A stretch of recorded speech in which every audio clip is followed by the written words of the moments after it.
Olá, boa noite a todos. Ainda na temática que nós tratávamos sobre a fundação do Estado Ocidental, né? Como vocês sabem, o Estado Ocidental ele tem forte influência teológica. Praticamente, o Estado ele vai substituir na vida das pessoas, né, aquilo que Deus representava, né? Que a figura da divindade representava, né? Ou seja, nas sociedades primitivas, acreditava-se, embora nós já vimos isso em aula passada, que o direito sempre foi uma resultante cultural, né? Um produto da cultura, nas sociedades antigas, acreditava-se que o direito tinha uma origem divina, era estabelecido por Deus. E Deus era o grande afiançador, por assim dizer, das relações jurídicas. O Estado, ele vai assumir esse papel. É o Estado que passa a ser o garantidor das relações jurídicas, né?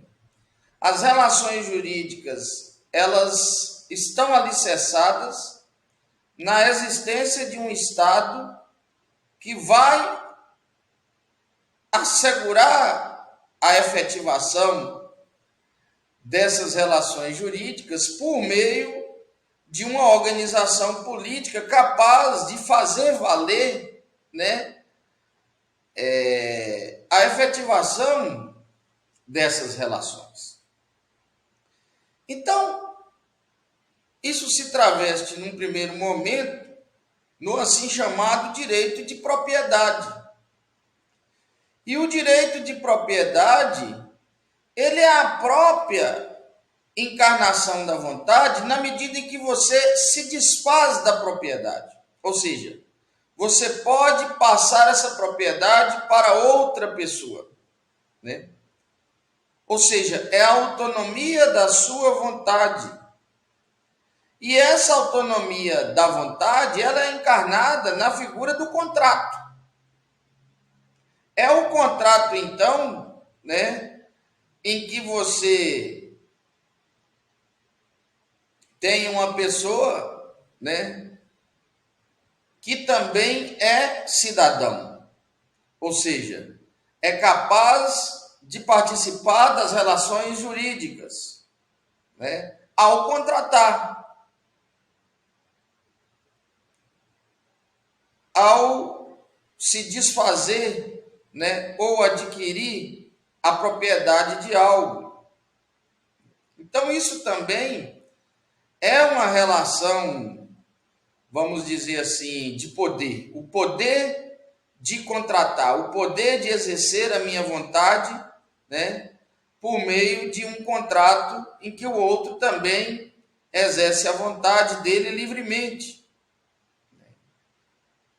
O Estado, então, permite, né, às pessoas exercerem relações jurídicas.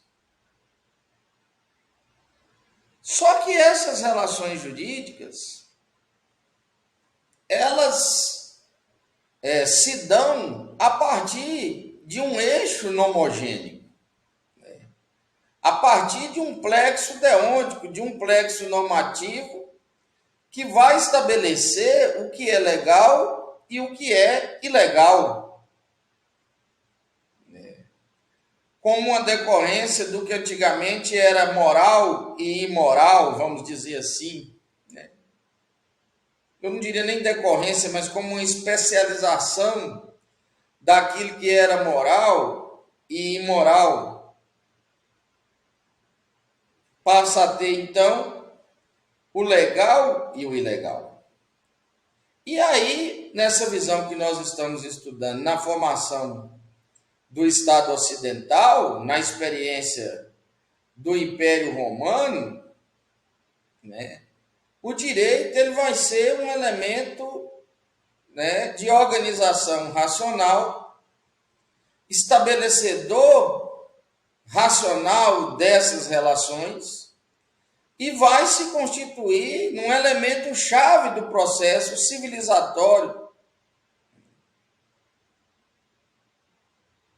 É a ordem jurídica e a organização política que unifica essa universalidade, essa diversidade, né, de povos e de regiões. E ele acha o seu elemento unificador encarnado na figura do soberano, na figura do imperador, que é quem reúne, né, as condições para a visualização, para a própria existência do Estado. O Estado existe por meio do seu imperador, por meio do seu soberano. É a soberania, né, desse imperador que, vamos dizer assim, que dá as condições de existência, né, ao Estado, que presentifica o Estado, que concretiza o Estado por meio da sua potestade, né? A unificar potestade e autoritas, né? Autoritas dos senatos e a potestade do populos. É essa figura que vai reunir isso aí e que vai encarnar o próprio Estado, né, para o exercício da sua potestade e para permitir que as relações jurídicas se deem. E a promoção desse processo civilizacional, né, que o Império Romano quer engendrar, ele passa necessariamente, e não tem como se desviar, né, do estabelecimento da sua ordem jurídica. Então, o direito ele é um elemento central, gente, nessa política de conquista, nessa política de dominação. Sem o direito, esse processo, né, civilizatório do Ocidente e a própria formação do Estado não seria possível. É a ordem jurídica e a organização política que vai permitir, que vai possibilitar, né, vamos dizer assim, o advento, né, desse Império Romano, né, que vai possibilitar a sua magnitude, o êxito, não é nem o advento, é o êxito dessa ideia imperial. Sem isso aí, você não tem como organizar, né, estruturar uma sociedade, né? Sobretudo uma sociedade com a diversidade e as complexidades envolvidas no eixo de potestade romana, no eixo de poder romano. Tudo bem até aí? Né? Eu acho, então, que sobre a formação do Estado ocidental, esses 4 módulos reúnem para vocês aí o essencial que nós gostaríamos de abordar sobre esse tema. É muito importante, gente, está no plano de ensino de vocês, né? E é importante que vocês vejam isso lá no plano de ensino.